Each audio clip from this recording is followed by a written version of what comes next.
This is the Season of You talk show, where putting yourself first is always in season. Life is bound to suck at times, and that is why I made this space where you can learn tips and tricks to navigate the suck. In this space, we honor and grow through seasons of singleness, seasons of sadness, seasons of celebration, seasons of hope, and also seasons of nope. So go ahead, crack open a Celt with your new BFF and life coach, Megan herself, me, and let's dive into today's show.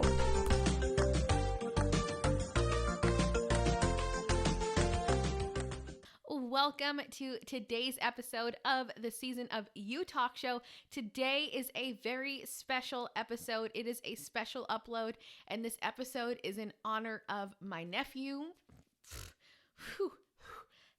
My nephew Banner, who passed away 1 year ago today, December 31st. So I wanted to do an episode all on my grief journey for the past year, because I think that if I can share some of the things I did to lessen my regret and to lessen my sadness and ways that would interrupt me not being present, and it could save you some pain and some tears and regret, then that is something I want to give to you.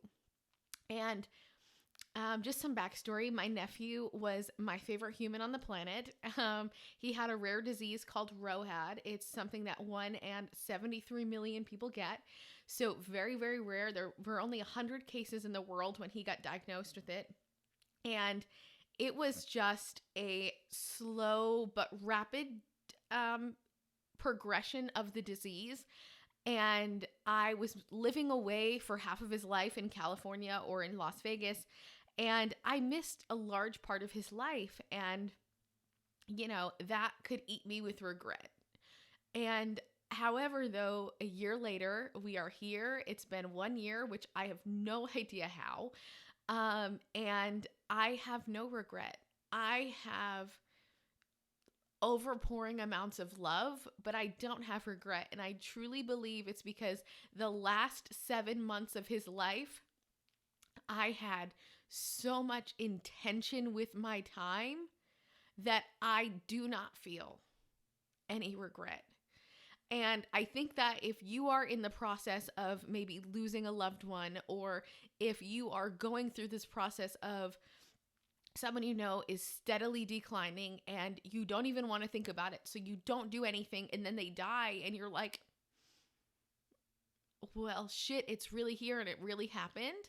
I hope that these little things that I have done can potentially help you. And that's the only reason why I'm sharing this, because let me tell you, it still guts me. Yes, I did not realize he was actually dead until about 3 months ago. So that's why I cannot imagine how it's been a year. But we're going to start with when I came back. So I moved back to Rhode Island, and it was 7 months before he passed away. I spent every day at his house. After work, I would go to his house. And I would just spend time with him, and I would just tell him that I loved him. And because again, like, I never knew when the last time I would say it would be. So my first thing is carve out time. Carve out time that you can intentionally sit with this person and just be present. Whether they are sleeping, whether they don't feel good, whether they are on a bunch of machines, they know you are there. So carve out time. And I don't want you to act as if this time is something that you need to do. Every time you walk in, say, I get to do this today. I get to be here. I get to tell them I love them. And that small perspective shift will make such a large difference. And I know for me, when you're over there day and day and day and day, it kind of just feels like, okay, well, we're clearly doing good. I've been here every day for 4 months. Like, we're doing good. And then you just kind of get into the habit.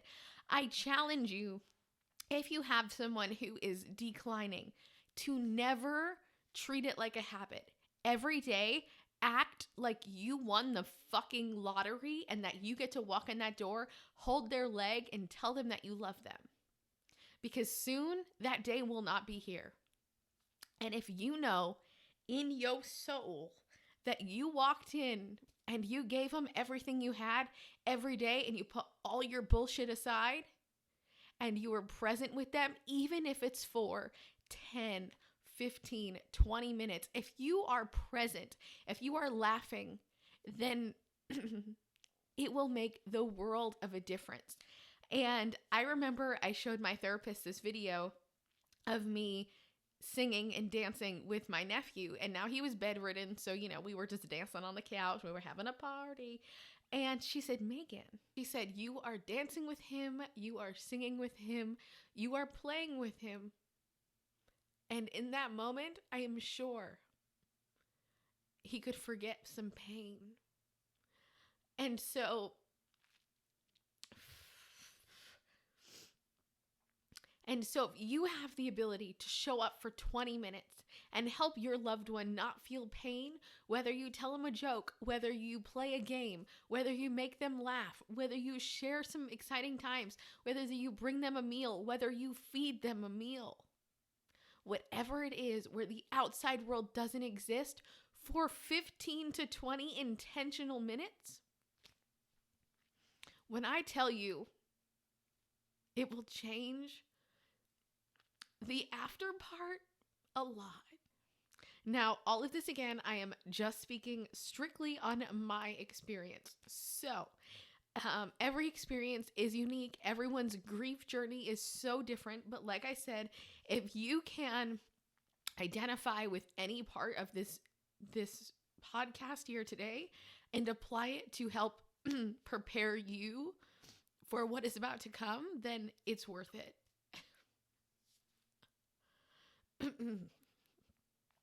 Okay, actually, while I get myself together, I'm actually going to go get a book. As you enter the final decline, it was really important for me to have a plan.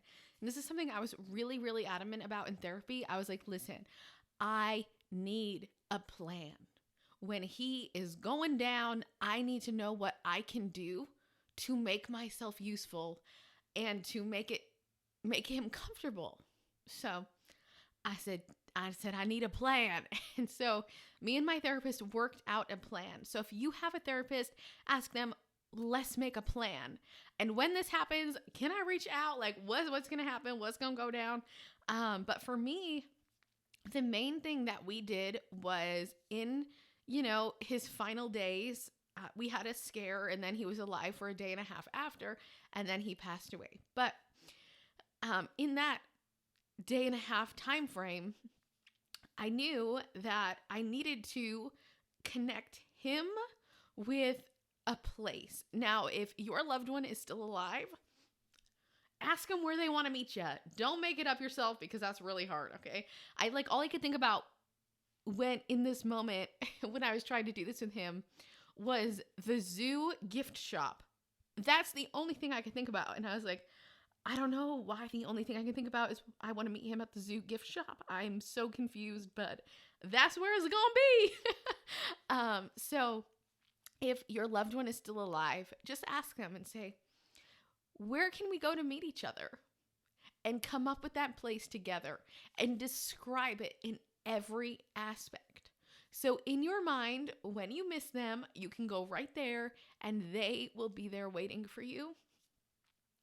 This was a big deal. Something else I did in the final days was I looked around me, and the day before, it was a full moon, and the moon was so big. It was literally the largest moon I've ever seen. And I was at the beach, and it was rising, and it was so large. And so for some reason, in the entire journey, I just associated him with the moon. Oh, I also have a moon lamp with his face on it. I left it in the other room, but I associated him with the moon. And so whenever I want to see him, I look at the moon and I look for the moon. And I don't know if this is this is good. I don't know if I would condone this as advice, but since the moon was so large when he passed away, I asked God, I said, and I wasn't really believing in God then. And I was like, listen, let me know you're safe by showing me the moon. Let me know you've made it to heaven. Let me know you've done all those things. I didn't see the motherfucking moon for a week and a half. And let me tell you, I scoured the sky. It was cloudy. It's December. It was snowy. Like, it was just not working in my favor. But once I finally saw it, I like had this deepest exhale. So pick a place and look around you and associate things with that person. And there was one thing I wanted to remember forever. And that was how my hand felt. Sorry, I'm trying so hard not to cry. It's how my hand felt in his hair. And I did it for hours one day because I don't want to forget that feeling. It was my favorite feeling on planet Earth, really. And if there's anything you want to remember, go ahead and do that. On repeat, take videos of it, just so you have it. Because time flies. And the more memories you have on video, although painful, you will be grateful that you have that. So another thing I did before he passed away was I went to Barnes & Noble, and you'll see I got this on 12/30/20. So his last night on this beautiful planet of Earth, I traced his hand and I put it in here. But more importantly, I read him the same book over and over and over. And I highly recommend you do this long before I did. And I wish I did this sooner. But have something tangible, like a book, that you can keep with you, that you did with them. Maybe you do Sudoku with them if they're an adult. Maybe you read this magazine. Maybe you read a book, a short story, a poem, whatever it is. Find something and do it on repeat, okay? Because that, when they go away, will be something that you get to hold onto so dearly. So I highly recommend you get a book or something, or a poem or a game or something that you can do on repeat with them in their final days, so that you can prepare yourself and you can have it to hold when you miss them. Another thing is, when you are intentional with your time and you are present, there are moments where you might be called to show the fuck up. And that happened to me. And it was a moment that honestly changed my life. And something in my mind was like, Megan, this isn't it. He's not done. Literally, I don't know what it was, but something in my mind said, this ain't it. Go up by his head and be calm. So everyone's arriving, right? Because they think that this is his final goodbye. And everyone comes in and they're all crying and they can't believe it, because let me tell you, it's fucking sad, right? No matter who it is, no matter what it is. And so they're coming in crying. They're all distraught because they think Banner is dying right now.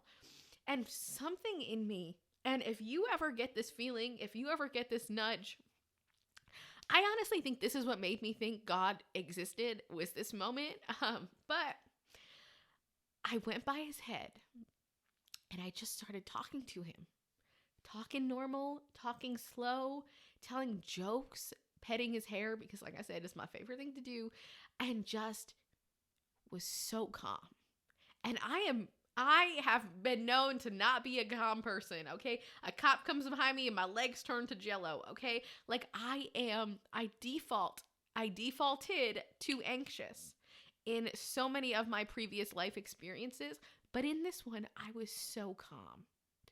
I don't know why, but if you get the inkling to be calm, be calm. Because when you have control over you, you can be more intentional.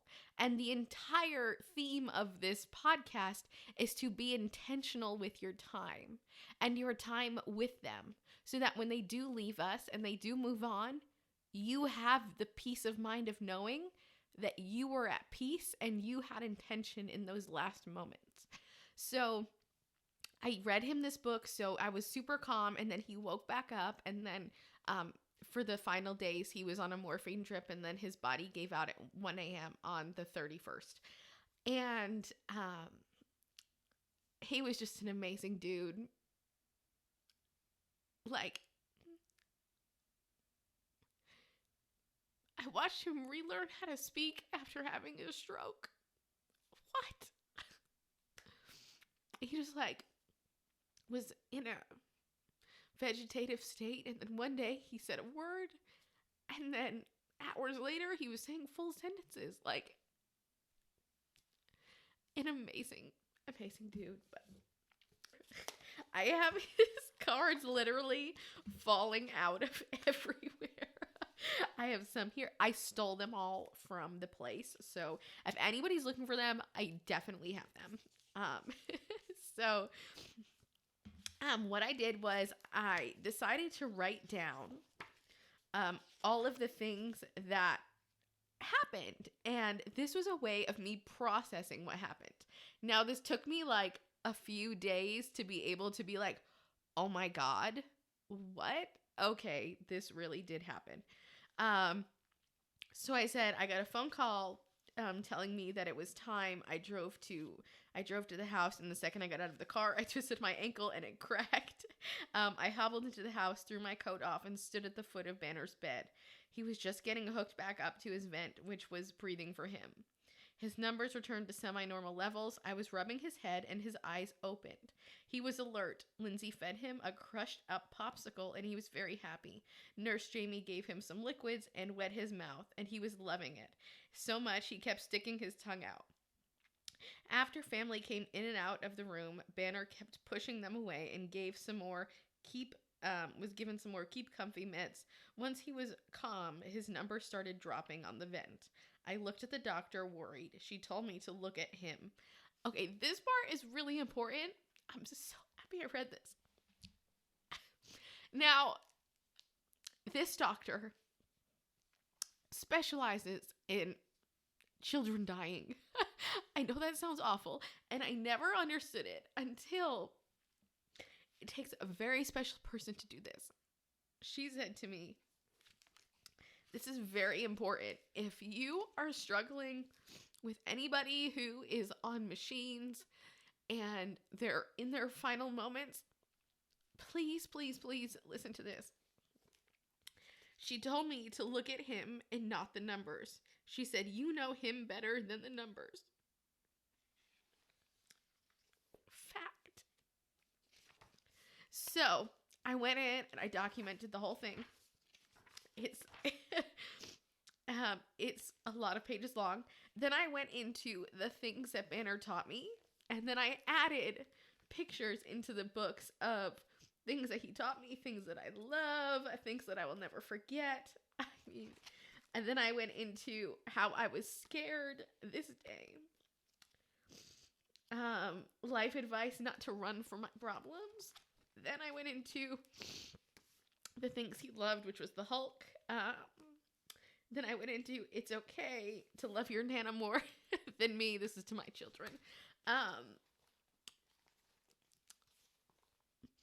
Never be afraid to love is another thing he taught me. Always be kind and know that someone is going behind what someone's going through.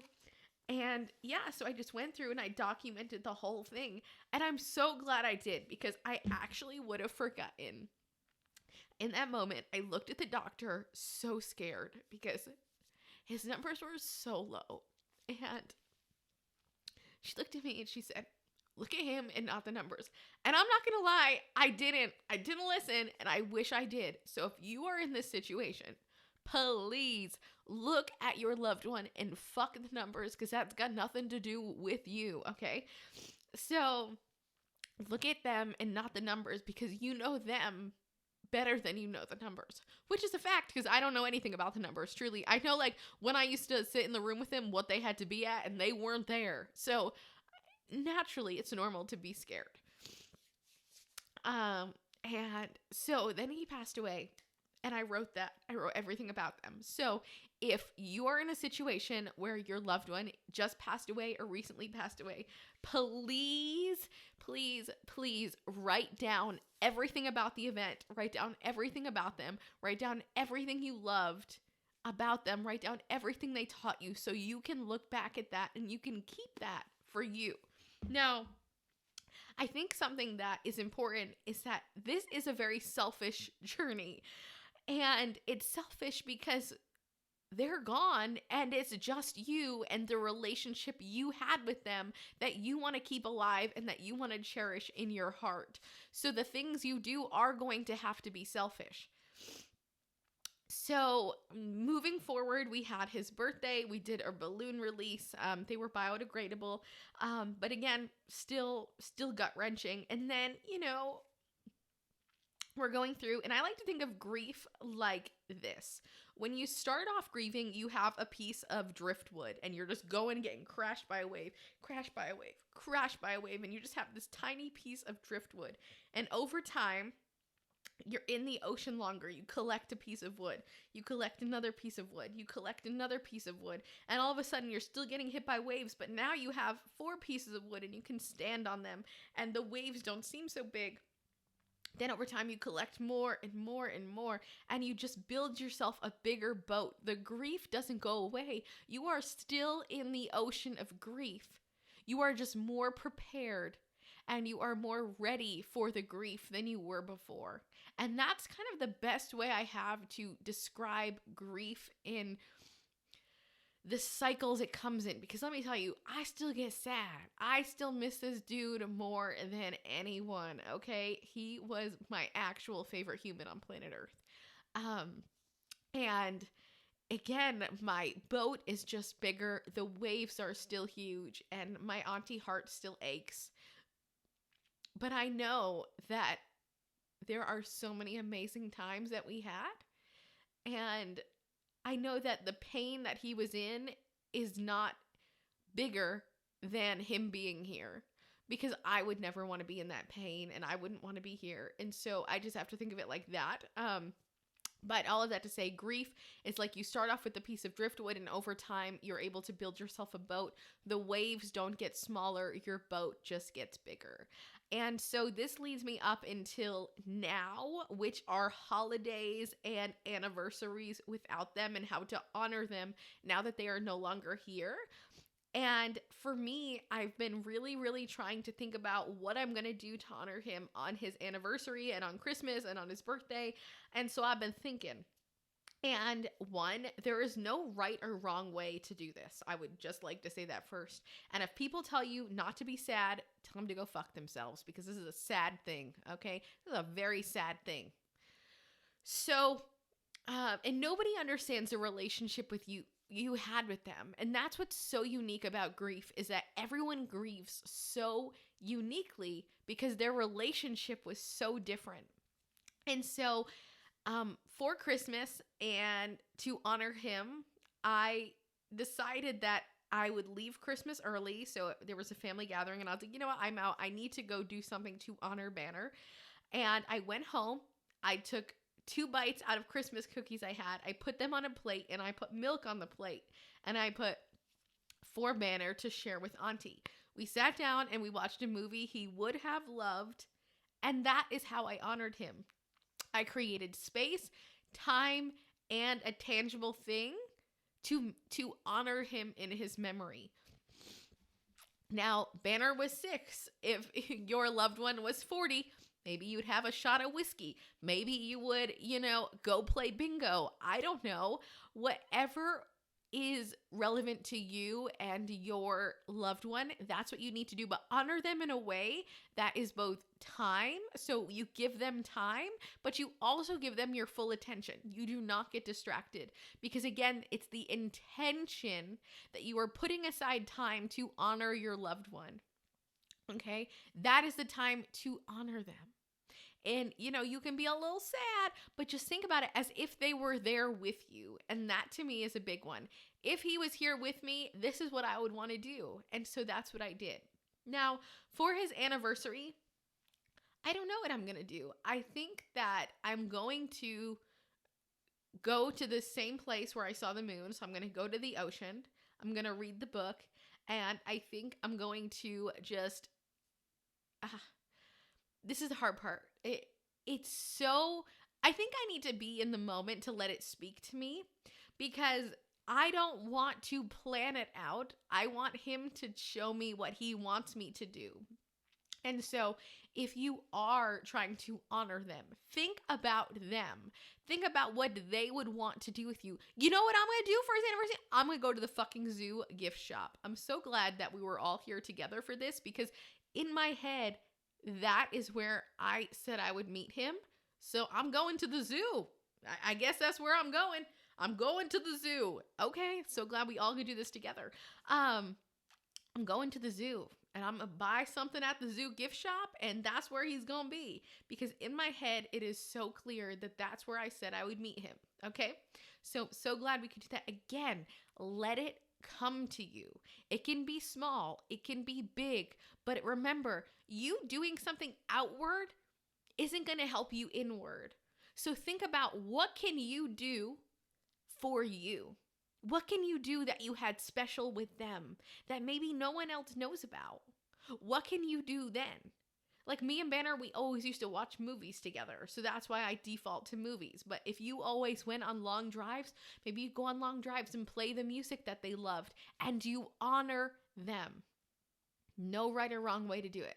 Now for his birthday, I'm real hype about his birthday, because what I'm going to do is I'm going to get a single serve piece of cake, and I'm going to eat that cake every single year on his birthday. And when I have kids, we all going to be eating the cake. Because again, I never want his memory to die, because he might have, but the love that I have for this little dude will not. So again, think about ways, both pre, during, and post, that you can honor them in a way that feels natural, organic, and familiar. That's the word I've been looking for. Familiar. What can you do that is familiar to you and to them that would make you both smile? Honoring them doesn't have to be big and throwing this gala. It just has to be familiar and make you smile. And so if you are going through a grief journey, if you are experiencing sadness, if you are about to lose someone you love, first off, I want to let you know I am so sorry. And I also want to let you know that I will never know how you are feeling right now, because everyone's grief journey is so unique and so different. And I just want to let you know that my heart is with you, and that I'm so sorry that you have to go through this. Be intentional. Understand that intention and control of your emotions will bring you so much peace in the long run. So much peace. And, there's this really loud bird.